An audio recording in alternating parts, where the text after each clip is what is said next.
En este momento yo quiero invitarles a abrir sus Biblias a 1 Corintios capítulo 5.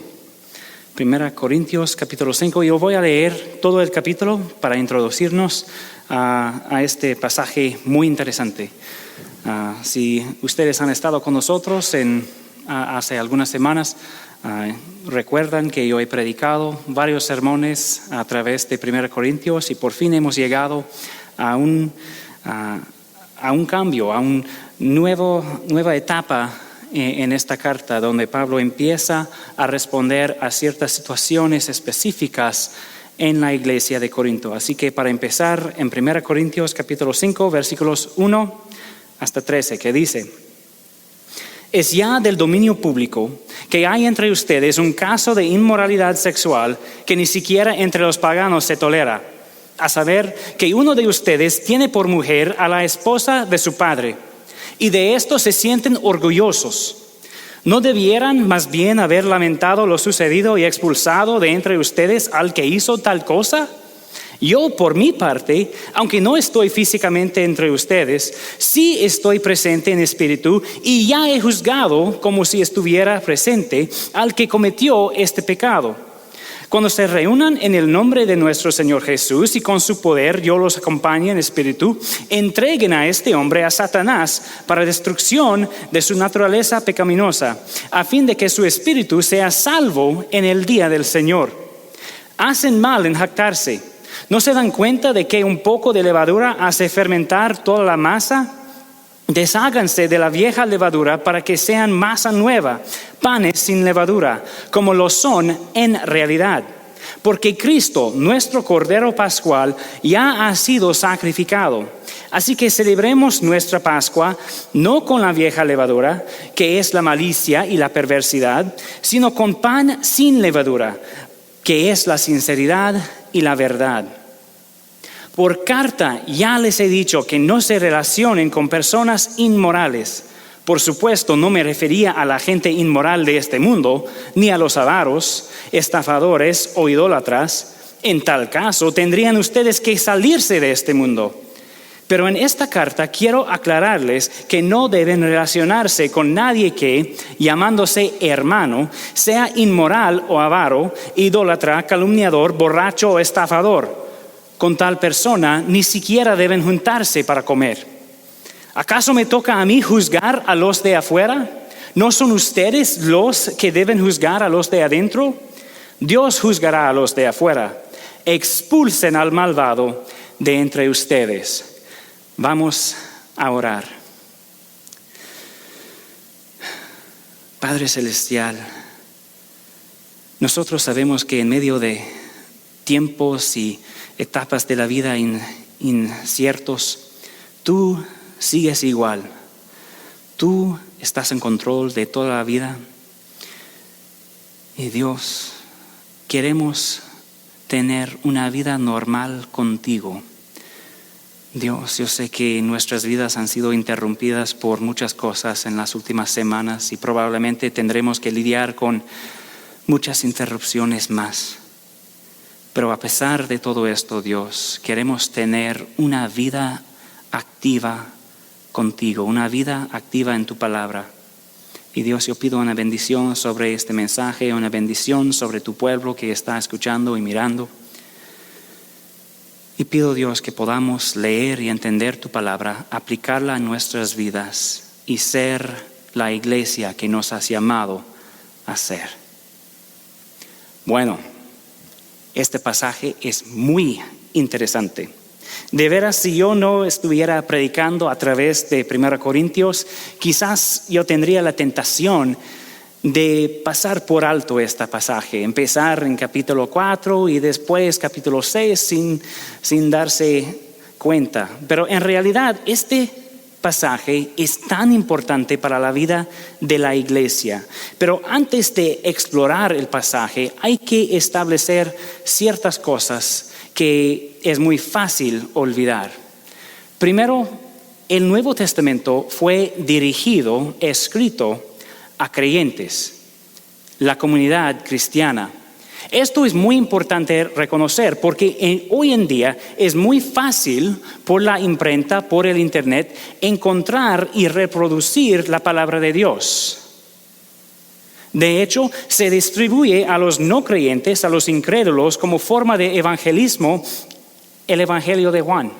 Y es bueno hacer esto porque creemos en 2 Timoteo 3:15 las sagradas escrituras que pueden darte la sabiduría necesaria para la salvación mediante la fe en Cristo Jesús. Estas escrituras nos enseñan acerca de la salvación, así que es bueno compartirlas con la gente que no son creyentes. Pero no se debe olvidar que el Nuevo Testamento fue escrito a iglesias, a pastores, a líderes de las iglesias e individuos recién convertidos. Así que este pasaje tiene mucho que ver con la vida de una iglesia. Segundo, y relacionado, es muy importante recordar que la iglesia, la comunidad cristiana, está formada de creyentes. En nuestro pasaje, Pablo distingue entre los que son parte de la iglesia y los que no. Mira lo que dice en versículo 12. ¿Acaso me toca a mí juzgar a los de afuera? ¿No son ustedes los que deben juzgar a los de adentro? Él distingue entre los que son dentro de la iglesia y los que son afuera de la iglesia. Cuando Pedro amonestó a los líderes de varias iglesias, él dijo en 1 de Pedro 5, versículos 1 y 2, a los ancianos que están entre ustedes, yo que soy anciano como ellos, testigo de los sufrimientos de Cristo y partícipe con ellos de la gloria que se ha de revelar, les ruego esto: cuiden como pastores el rebaño de Dios que está a su cargo. Al decir el rebaño de Dios que está a su cargo, esto quiere decir que los líderes tenían una responsabilidad ante Dios hacia un grupo definido. Los creyentes que formaron las iglesias en donde ellos servían. Las iglesias son formadas de creyentes. Y el Nuevo Testamento fue dirigido a las iglesias, a creyentes. Es muy importante recordar estas cosas porque al leer nuestro texto se puede ver que a Pablo no le interesa enseñar a los incrédulos la ética sexual. Esto es para la iglesia.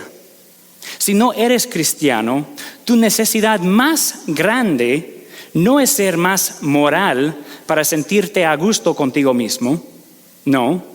Si tú no eres cristiano, tu necesidad más grande es estar convencido de que eres una persona inmoral, arruinado y condenado a una eternidad en el infierno por tus pecados. Necesitas creer que Jesús murió por ti en la cruz para salvarte de ese infierno y del poder del pecado sobre tu vida. Y al creer esto, tendrás vida eterna. Esto es lo que nosotros creemos. Eso es el Evangelio. Y a menos que empecemos con el Evangelio como nuestra convicción central, este pasaje no tendrá sentido para nosotros. No tendrá sentido porque el Evangelio nos enseña que Jesús murió por nuestros pecados y fue resucitado para librarnos de ellos. Si decidimos vivir en el pecado después de haber profesado que creemos esto, la iglesia, la comunidad cristiana, los creyentes no pueden afirmar nuestro testimonio de haber sido salvado. La semana que viene vamos a explorar más cómo el Evangelio es el fundamento de la disciplina en la iglesia, pero esta semana, con los primeros 5 versículos de este pasaje, vamos a ver cómo y para qué la iglesia disciplina a sus miembros. ¿Están interesados? Vamos a leer otra vez versículos 1 hasta 5. Es ya del dominio público que hay entre ustedes un caso de inmoralidad sexual que ni siquiera entre los paganos se tolera. A saber que uno de ustedes tiene por mujer a la esposa de su padre. y de esto se sienten orgullosos. ¿No debieran más bien haber lamentado lo sucedido y expulsado de entre ustedes al que hizo tal cosa? Yo, por mi parte, aunque no estoy físicamente entre ustedes, sí estoy presente en espíritu, y ya he juzgado como si estuviera presente al que cometió este pecado. Cuando se reúnan en el nombre de nuestro Señor Jesús y con su poder yo los acompañe en espíritu, entreguen a este hombre a Satanás para destrucción de su naturaleza pecaminosa, a fin de que su espíritu sea salvo en el día del Señor. Así que en breve la situación. Tenemos un pecado. Un hombre se acuesta con su madrastra. Cuando dice que él tiene la mujer de su padre, la esposa de su padre, está hablando de su madrastra. Se acuesta con su madrastra. Y de hecho realmente no tenemos una palabra para describir eso. Así que cuando él dice que ni siquiera entre los paganos se tolera o se nombra en la Reina Valera, es verdad, no hay nombre para ese pecado, pero todos sabemos que es un pecado. Y eso fue el pecado. No solo hay un pecado, sino que es público, hay publicidad, no es un secreto, todos lo saben. Y hasta los incrédulos, los paganos, se escandalizan por ese pecado en la iglesia. La reacción de la iglesia es tolerancia y celebración. Así que la iglesia de Corinto estaba aprobando a ese hombre frente al mundo. Y Pablo les entrega el remedio, la disciplina. Hay que expulsarle de la iglesia. Ahora vamos a examinar en más detalle 4 características de la disciplina en la iglesia. Y la primera es la actitud de la disciplina. Se puede ver esto en el versículo 2. Y de esto se sienten orgullosos. ¿No debieran más bien haber lamentado lo sucedido? Es verdad que hay personas que se llaman cristianos, que se sienten superiores a los demás y sacan una satisfacción perversa de condenar a otros por sus pecados. Pero eso no es la actitud correcta. La actitud correcta es el lamento, estar de luto, afligido por un amado, como si hubiera muerto. Es una tristeza, como cuando un familiar es diagnosticado con una enfermedad incurable.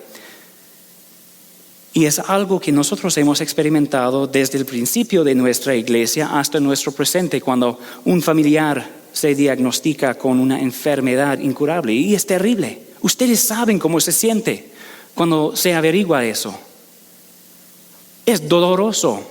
Y ese mismo lamento que nosotros sentimos en esa situación se debe sentir cuando hay pecado dentro de la iglesia, porque hay mucho que lamentar. Hay mucho. Por ejemplo, la deshonra a Dios y el daño al testimonio de nosotros como iglesia. En Romanos capítulo 2, versículos 23 hasta 24, Pablo dice: tú que te jactas de la ley, deshonras a Dios quebrantando la ley. Así está escrito: por causa de ustedes se blasfema el nombre de Dios entre los gentiles.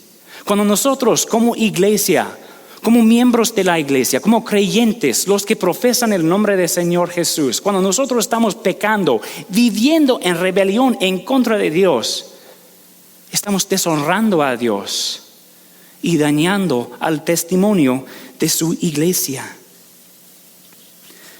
También hay que lamentar el riesgo que corre este hombre a su alma. Nosotros creemos que cuando una persona es salvo, es salvo. Pero hay muchas personas que se creen salvo en la iglesia, y la única manera para nosotros saber si alguien es salvo o no es si persiste en la fe. En Romanos capítulo 9, versículos 2 a 4, Pablo nos muestra cómo lamentar la perdición de un amado. Él dice: me invade una gran tristeza, en Romanos 9, 2 hasta 4. Me invade una gran tristeza y me embarga un continuo dolor. Desearía yo mismo ser maldecido y separado de Cristo por el bien de mis hermanos, los de mi propia raza, el pueblo de Israel. Es un dolor que él sentía por los de su propia raza. También en Filipenses capítulo 3, versículos 17 hasta 19. Hermanos, sigan todos mi ejemplo y fíjense en los que se comportan conforme al modelo que les hemos dado. Como les he dicho a menudo, y ahora lo repito hasta con lágrimas, muchos se comportan como enemigos de la cruz de Cristo. Su destino es la destrucción. Adoran al Dios de sus propios deseos y se enorgullecen de lo que es su vergüenza. Solo piensan en lo terrenal. Esta descripción es apto para el hombre de este pasaje, para cualquier persona que se llama cristiano mientras viva en el pecado. También hay que lamentar el efecto corruptor de su pecado en la iglesia. Ellos estaban elogiándolo por lo que hacía.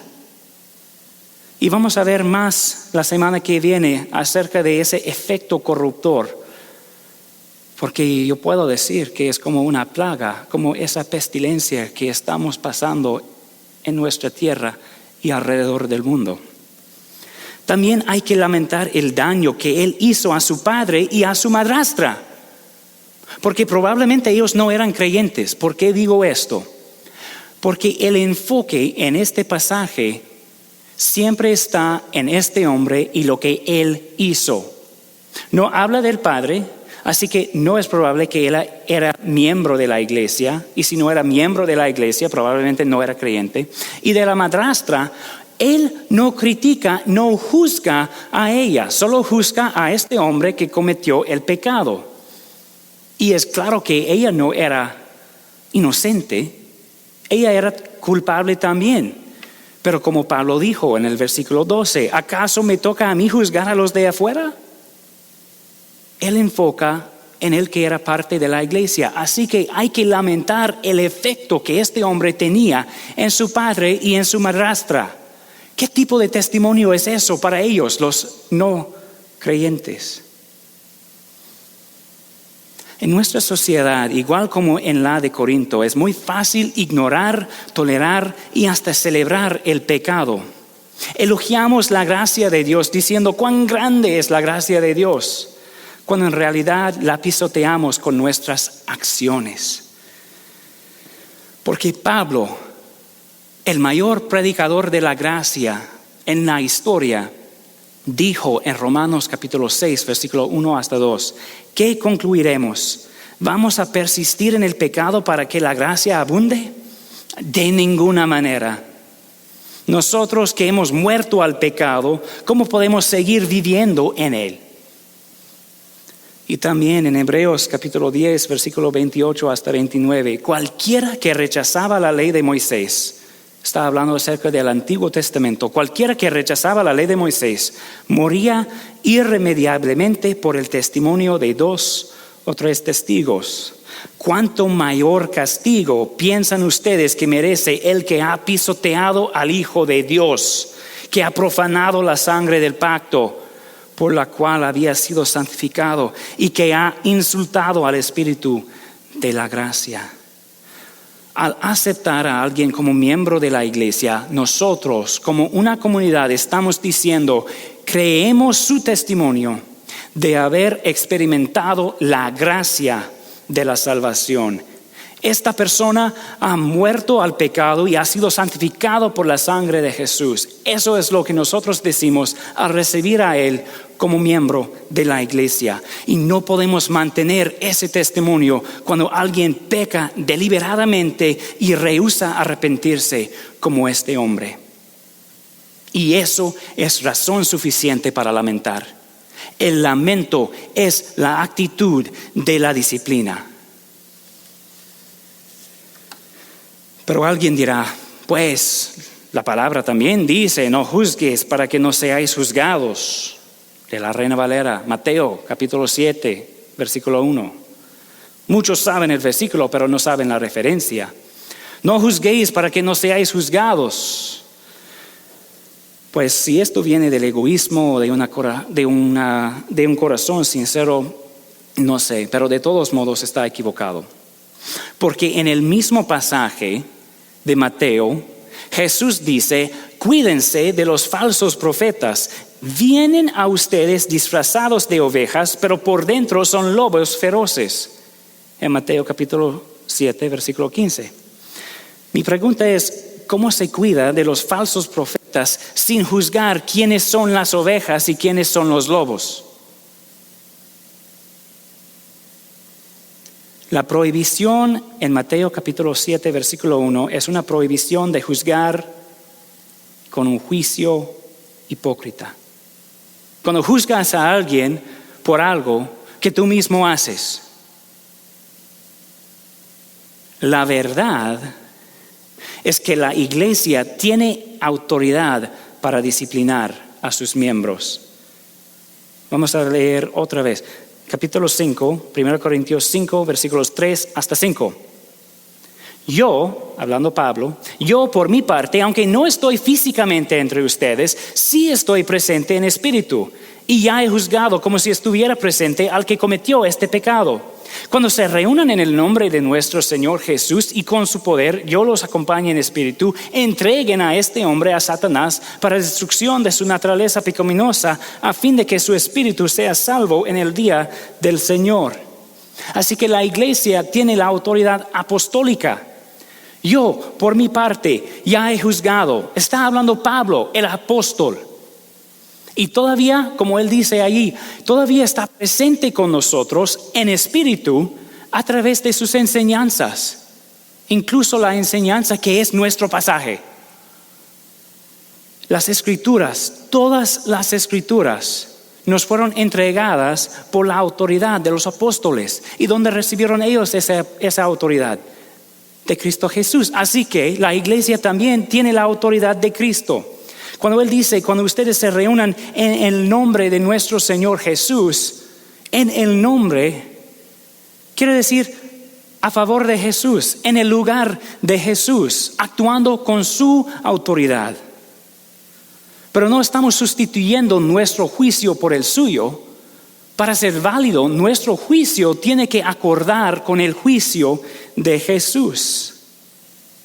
Y aquí quiero introducir lo que Jesús mismo dijo acerca de esto en Mateo capítulo 18, versículos 15 hasta 17, que dice: si tu hermano peca contra ti, ve a solas con él y hazle ver su falta. Si te hace caso, has ganado a tu hermano.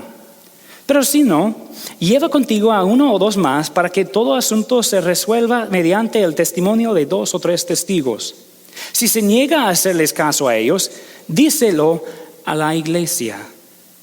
Y si incluso a la iglesia no le hace caso, trátalo como si fuera un incrédulo o un renegado. Las palabras de Cristo Jesús habla acerca de una situación similar a la que encontramos en nuestro pasaje, aunque en ese pasaje donde Jesús habla, el pecado no es del dominio público, como en nuestro pasaje, así que se puede ver un proceso. Pero al fin y al cabo, Jesús presume que la iglesia tiene la autoridad de recibir a miembros y expulsarlos cuando pecan. Por eso dice: si no le hace caso a la iglesia, trátalo como si fuera un incrédulo o un renegado, porque la iglesia son los creyentes, no los incrédulos. Está diciendo, trátalo como si no fuera parte de la iglesia, expúlsalo, que es lo mismo que dice Pablo. Así que la iglesia debe tener y empezar con la actitud de lamento, y también debe empezar reconociendo la autoridad que tiene. Así que vamos a explorar más el acto de disciplinar. Porque donde hay autoridad hay los que la quieren abusar, ¿no? Se puede ver en la iglesia primitiva, Simón el hechicero, en Hechos capítulo 8. Él quería comprar el don de Dios. Él quería comprar influencia, él quería comprar poder en la iglesia. Y el apóstol Pedro le dijo básicamente: al diablo contigo y con tu dinero. También se puede encontrar en la historia del oeste de la iglesia la Inquisición española, que hasta torturaba y condenaba a muerte a los que quería. Eso es un abuso de poder. Eso es ir más allá de la autoridad que la iglesia tiene. Pero un ejemplo al otro lado de la gama: las iglesias que no ejercen su autoridad para disciplinar cuando se enteren que uno de los suyos haya abusado a un niño. Y en esas situaciones no solo es pecado, sino también un crimen que se tiene que reportar a la policía. Mi punto es que, tal como es un abuso para la iglesia exceder su autoridad para disciplinar, también es un abuso no ejercer su autoridad para disciplinar. Y el Nuevo Testamento, incluso nuestro pasaje, hace muy claro que la autoridad que la iglesia tiene para disciplinar es limitada a los que son parte de la iglesia. Así que el juicio más severo que la iglesia puede imponer es la expulsión, o lo que se llama la excomunicación. Porque como vimos en nuestro pasaje, 1 Corintios 5:2, ¿no debieran más bien haber lamentado lo sucedido y expulsado de entre ustedes al que hizo tal cosa? Y al fin de nuestro pasaje, versículos 12 y 13, ¿acaso me toca a mí juzgar a los de afuera? ¿No son ustedes los que deben juzgar a los de adentro? Dios juzgará a los de afuera. Expulsen al malvado de entre ustedes. Así que nosotros no tenemos una responsabilidad de juzgar a los que no son parte de la iglesia. A ellos nosotros debemos de anunciar las buenas nuevas acerca de Jesús, que murió por ellos, por sus pecados. Ya son pecadores, no tenemos que juzgarlos por eso. Dios hará eso. Pero los que son miembros de la iglesia están bajo la autoridad de la iglesia, la comunidad cristiana. En 2 Tesalonicenses capítulo 3 versículo 6, Pablo también dice: hermanos, en el nombre del Señor Jesucristo, en el nombre, la autoridad de Jesús, les ordenamos que se aparten de todo hermano que esté viviendo como un vago y no según las enseñanzas recibidas de nosotros. Alguien que peca, alguien que no quiere ser parte del reino de Dios, que no sigue las enseñanzas que tenemos aquí en la Biblia. También en 2 Tesalonicenses capítulo 3 versículo 14, si alguno no obedece las instrucciones que les damos en esta carta, denúncienlo públicamente y no se relacionen con él para que se avergüence. Aquí podemos ver el juicio más severo que la iglesia puede imponer, que es la expulsión. Pero como la excomunicación es el límite de la autoridad de la iglesia para disciplinar, hay muchos métodos menos severos que se debe hacer en la iglesia. Se puede ver estos en la carta a Tito, capítulo 2, versículos 14 hasta 15. Hablando Pablo acerca de Jesús, dice: Él se entregó por nosotros para rescatarnos de toda maldad y purificar para sí un pueblo elegido, dedicado a hacer el bien, quiere decir la iglesia. Esto es lo que debes enseñar, exhorta y reprende con toda autoridad, que nadie te menosprecie. Así que tenemos enseñar, exhortar y reprender. Los considero más como autodisciplina en la iglesia, tal como el ejercicio y la dieta en la vida diaria. La autodisciplina. Porque en la iglesia, cada semana, nosotros estamos enseñando la palabra de Dios. Es una parte del proceso de la disciplina. Es lo que uno hace para prevenir la disciplina, para que para que no sea necesaria. También exhortamos los unos a los otros en la fe. ¿Por qué hacemos esto? Para que sigan con Cristo. Y eso es parte de la disciplina, la autodisciplina de la iglesia. Y cuando es necesario, también hay que reprender. Y si uno no responde a eso, entonces puede terminar con la expulsión. Pero hay que recordar, eso es el límite de la disciplina en la iglesia. Lo que nosotros hacemos normalmente es enseñar, exhortar y de vez en cuando reprender. Por eso en Hebreos capítulo 3, versículo 12 hasta 14, el autor dice: cuídense, hermanos, de que ninguno de ustedes tenga un corazón pecaminoso e incrédulo que los haga apartarse del Dios vivo. Más bien, mientras dure ese hoy, anímense unos a otros cada día para que ninguno de ustedes se endurezca por el engaño del pecado. Hemos llegado a tener parte con Cristo con tal que retengamos firme hasta el fin la confianza que tuvimos al principio. Nosotros exhortamos, nos animamos los unos a los otros para que nos mantengamos firmes en la fe que profesamos. Y de hecho, cuando la iglesia tiene que expulsar a uno de los suyos, es porque esa persona ya se ha apartado del Dios vivo. Cuando tú eres creyente y miembro de una iglesia, esto es una bendición y una responsabilidad. Nosotros como una comunidad nos comprometemos a apoyarnos los unos a los otros en nuestro camino con Jesús.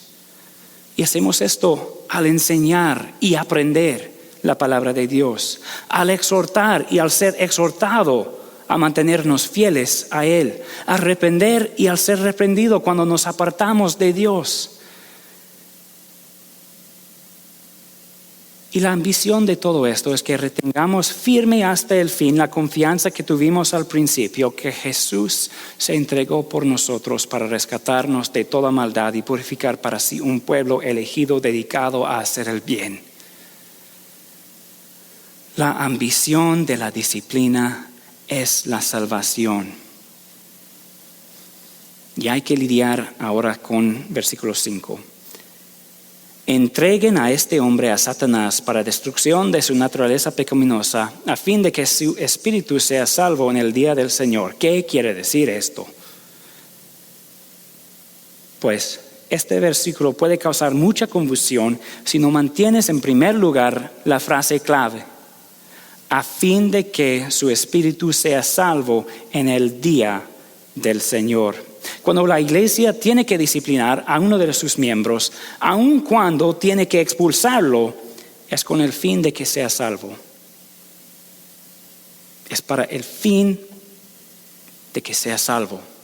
Así que, ¿qué quiere decir entregar a Satanás? Pues esto es una frase que Pablo utilizó varias veces. Por ejemplo, en 1 Timoteo capítulo 1, él dice: por no hacerle caso a su conciencia, algunos han naufragado en la fe. Entre ellos están Himeneo y Alejandro, a quienes he entregado a Satanás para que aprendan a no blasfemar. Entregar es el único verbo en esta oración cuyo sujeto es la iglesia y su objetivo es el hombre. En 1 Corintios capítulo 5. Es el único verbo en esta oración cuyo sujeto es la iglesia y su objetivo es el hombre. La iglesia y el hombre entregar. Así que es sinónimo con el otro verbo en este pasaje que tiene por sujeto la iglesia y por objetivo ese hombre. ¿Cuál palabra fue eso? ¿Cuál verbo fue eso? Expulsar. Expulsar. No debieran más bien haber lamentado lo sucedido y expulsado de entre ustedes. Versículo 13. Expulsen al malvado de entre ustedes. Entregar a Satanás es expulsar a alguien de la comunidad cristiana, fuera de la protección de la iglesia. Porque en 1 de Juan, capítulo 5, versículos 18 y 19, dice: sabemos que el que ha nacido de Dios, un creyente, el que ha nacido de Dios, no está en pecado. Jesucristo, que nació de Dios, lo protege. Y el maligno no llega a tocarlo. Es decir, Satanás no llega a tocarlo. Sabemos que somos hijos de Dios y que el mundo entero está bajo el control del maligno. Así que cuando alguien permanece en el pecado, no podemos afirmar su testimonio de haber nacido de Dios. Como no quiere estar sujeto al reino de Dios, lo expulsamos fuera de la iglesia al mundo que está bajo el control del maligno. Así que entregar a alguien a Satanás es dejarlo libre. Si tú no quieres ser parte de esta comunidad, si tú no quieres participar con esta comunidad, está bien. Si tú no quieres vivir como un creyente, está bien. Ve cómo te pasa en el mundo.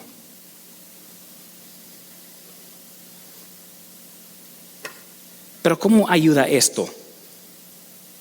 ¿Cómo ayuda la expulsión al expulsado? Pues la intención es para que sea salvo. Nosotros, como iglesia, al disciplinar a uno de nuestros miembros, queremos que se dé cuenta cuán serio es el pecado, porque no podemos tolerar el pecado en la iglesia. También esperamos que lamente su pecado, tal como la iglesia lo ha lamentado. Queremos que se arrepienta de su pecado y que busque reconciliación con Dios y con su pueblo. Regreso a Hebreos capítulo 12, versículos 5 y 6. Hijo mío, no tomes a la ligera la disciplina del Señor, ni te desanimes cuando te reprenda, porque el Señor disciplina a los que ama y azota a todo el que recibe como hijo. Si Dios disciplina a los que ama, ¿cómo podemos decir como iglesia nos amamos los unos a los otros si no queremos disciplinar a los que están apartándose de Dios y de nuestra comunidad de fe?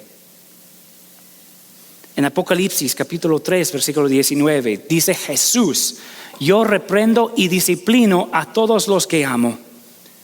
Por lo tanto, sé fervoroso y arrepiéntate. Cuando la iglesia disciplina a uno de los suyos, hay que empezar con la actitud de lamento.